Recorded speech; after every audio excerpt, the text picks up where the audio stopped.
சகோதர சகோதரிகளே, நம்மில் பலர் முற்றி வலியினால் ரொம்ப கஷ்டப்படுறோம். இந்த முற்றி வலி நீங்கிறதுக்கு முத்திரை இருக்குது. அந்த முத்திரை பண்ணால் கண்டிப்பாக முட்டி வலி நல்லா நீங்கிறது. அந்த முத்திரையை நான் இதில் பண்ணி காட்டுறேன். நம்மளுடைய வலது கை இருக்கு இல்லையா, இந்த வலது கையில் கட்டை விரலும் இந்த மோதிர விரலும் சேர்த்து இப்படி வச்சுக்கணும். இடது கையில் கட்டை விரலும் நடு விரலும் சேர்த்து வச்சுக்கணும். மீது விரலாம் அப்படி அப்படி நல்லா நிமிர்ந்துடும்.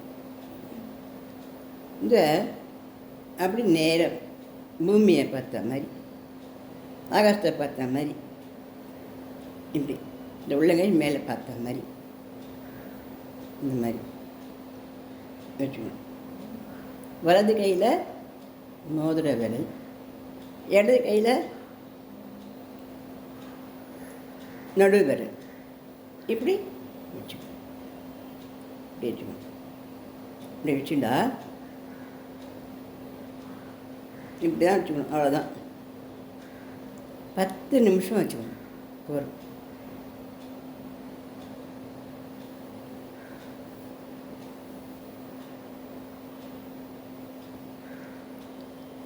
இந்த கட்டை விரலும் மோதிர விரலும் அப்புறம் இப்படி திருப்பிக்க வேண்டியது தான் கையை. இந்த கட்டை விரலும் இந்த நடு விரல் அப்புறம் திருப்பிக்க வேண்டியது. இப்படியே வச்சுக்க வேண்டியது.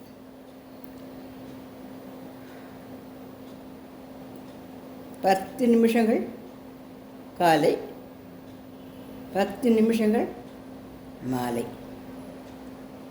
அது போகிறோம். இது நம்மளுடைய உடம்பினுடைய அந்த வாயுங்கிறத சரிப்படுத்தி அந்த முட்டி வலியை நல்லா நீக்கி விடுது.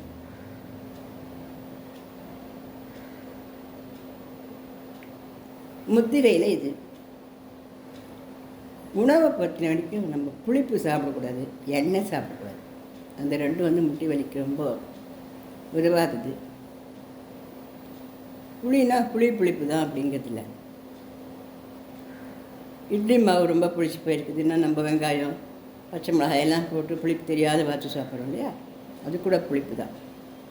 அது கூட வாயு முட்டி வலியெல்லாம் வரும். கிழங்கு வகைகள்லாம் நிறைய சாப்பிட்டாலும் முட்டி வலிகள்லாம் வரும். கருணக்கிழங்கு மட்டும் சாப்பிட்லாம், அது முட்டி வலி வராது. இந்த மாதிரி உணவு வகையில் நம்ம கொஞ்சம் ஜாக்கிரதையாக இருக்கணும். புளிப்பு முக்கியமாக தவிர்க்கிறதே நல்லது. ரொம்ப முட்டி வலியாக இருந்தால் ஒரு வாரத்துக்கு புளிப்பே சாப்பிடாமல் இருந்தால் கூட முட்டி வலி தன்னாலேயே கொஞ்சம் கொஞ்சமாக குறையும். இந்த முத்திரை நிச்சயமாக முட்டி வலியை நல்லாவே குறைக்கும். இது தவிர என்ன பண்ணலாம் அப்படின்னா, அந்த முட்டி வலிக்கு பச்சை வெங்காயம், பெரிய வெங்காயம் ஒன்று தோலை உரிச்சிடணும். பாதி உருளைக்கிழங்கு, அதுக்கு தோல் உரிக்க வேண்டாம், தோலோடைய பாதி உருளைக்கிழங்கு ரெண்டையும் நல்லா மிக்சியில் போட்டு நல்லா அரைச்சிட்டும். அதை ஒரு நாளைக்கு எப்போ சாப்பிட முடியுதோ அப்போது ஸ்பூனால் எடுத்து சாப்பிட்டுட்டு கொஞ்சம் போகிறோம் தண்ணி, வெந்தயத்துமோ அல்லது சாதாரண தண்ணி குடிச்சோம். இந்த பச்சை உருளைக்கிழங்கா இருக்கே, பச்சை வெங்காயமாக இருக்குதே, இதெல்லாம் வயத்தில் போய் பேதி ஆகுமா அப்படின்னு பயமில்லை. அப்படிலாம் ஆகாது. வாயு தான் எடுக்கும். வாயு எடுக்கும் நல்லா 1க்கு 2 கிலோ நல்லா தாராளமாக போகும். பேதியாகாது, சாதாரணமாக போகும்.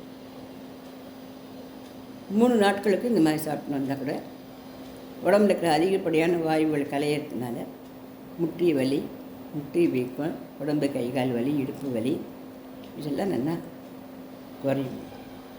ஆண்களாக இருந்தாலும் சாப்பிடலாம், பெண்களாக இருந்தாலும் சாப்பிடலாம். ரொம்ப நேரம் ஒரே இடத்துல நின்றுட்டு வேலை செய்கிறது, ரொம்ப தூரம் பைக்கில் போய்ட்டு வருது, அந்த மாதிரிலாம் பண்ணுறதுனால கூட அந்த முட்டி வலிகள் ஏற்படும்.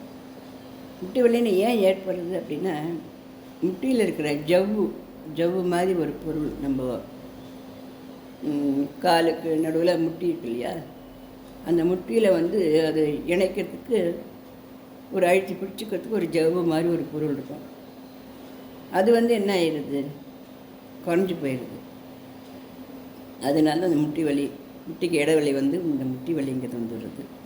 சில பேருக்கு நடக்கிட்டு தொடக்கும் சத்தம் வேற கேட்கும், மாடிப்படி ஏறி இறங்கிச்சலாம். இதுக்கு வந்து டாக்டர்கள் வந்து ஊசி போடுவா, அல்லது முட்டி மாற்றம் பண்ணுவா, எல்லாம் பண்ணுவா. இருந்தாலும் இதெல்லாம் நமக்கு முழுசாக சரிப்படுறதாங்கிறது நமக்கு தெரியல. ரொம்ப அதிகமாக போனால் அந்த மாதிரி ஏதான ஒரு மெத்தடில் நம்மளுடைய முட்டிகளை காப்பாற்றிக்க வேண்டியது தான். சாதாரணமாக முட்டி வலி, முட்டி வீக்கம், நடக்க முடியல, இடுப்பு வலிக்கிறது, உடம்பெல்லாம் நோகிறது, கழுத்து விட்டு வலிக்கிறது, மணிக்கட்டெல்லாம் நோகிறது, இப்படியெல்லாம் நம்ம கஷ்டப்படும் பொழுது நமக்கு இந்த உணவில் மாற்றங்களும், அந்த வெங்காயம், அந்த உருளைக்கிழங்கு, அந்த மிக்ஸ் சாப்பிட்றதும் இதெல்லாமே நல்ல பலன் கொடுக்கும்.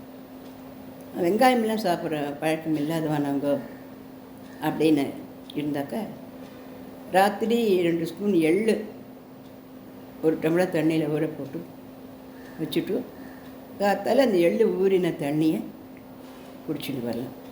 இதுவும் அந்த முட்டி வலியை நீக்கும். எள்ளு போட்ட மிட்டாய்கள் விற்கிறது, கடலை மிட்டாய் மாதிரியே. இந்த எள்ளு மிட்டாய்களை வாங்கி வச்சுட்டு அடிக்கடி சாப்பிட்டுன்னு வரலாம். எள் வந்து முட்டி வலின்னா எடுக்கக்கூடியது. அதனால் எள்ளு மிட்டாய் வந்து சாப்பிட்டுட்டு வரலாம். இன்னும் என்ன பண்ணலாம் அப்படின்னாக்கா, வெயிட்டாக இருந்தோம்னா கொஞ்சம் வெயிட்டை குறைச்சி பார்க்கலாம். ஆனால் வெயிட் மட்டும் இதுக்கு காரணம் இல்லை. வெயிட்டானால் கொஞ்சம் அதிகமாக வலிக்கும் அப்படின்னு சொல்ல முடியாது. வெயிட்டினால முட்டி வலி அப்படின்லாம் வராது.